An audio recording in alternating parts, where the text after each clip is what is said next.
ஐயா, அப்பா இல்லைங்களா? அப்பா உள்ளதா இருக்காரு. யாருமா நீ? வணக்கங்க ஐயா. பார்வதி அம்மா இருக்காங்கல்ல, அவங்க வீட்ல இருந்து வரேன். ஓ, அவங்க அனுப்பிச்சாங்களா?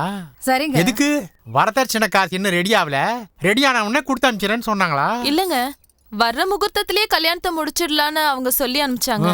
எனக்கு வர வேண்டிய வரதட்சணை காசு கொண்டு வந்திருக்கேன். ஏண்டி, சீக்கிரம் போய் காப்பி கொண்டா. வேணாமா? ஆமா, உன்னை இதுக்கு முன்னாடி பார்த்ததே இல்லையே. பார்வதி அம்மாவுக்கு நீ சொந்தமா? பொண்ணு மாதிரி தாங்க.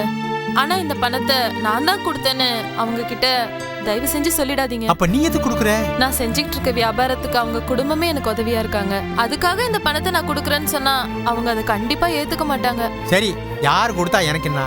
எனக்கு வர வேண்டிய பணம் வந்துடுச்சு. முகூர்த்தம் சீக்கிரமா வச்சுக்கலாம்னு சொல்லு. வரேங்க, ரொம்ப நன்றி. சரி, போயிட்டு வரேன்.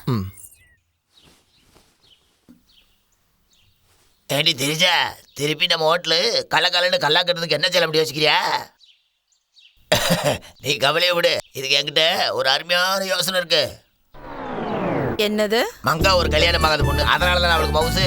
ஆமா, அதுக்கு அதையே அவளை நான் 2ஆம் கல்யாணம் முடிச்சுக்கிட்டேன்னு வையே. கல்லாப்பட்டி பக்கத்துல நீயே, அடுப்படியில மங்கா, உங்க 2 பேத்துக்கு நடுவுல நாடு. எப்படி இருக்கு யோசி? எப்பா இடுப்புல இருந்துக்கிறாளே.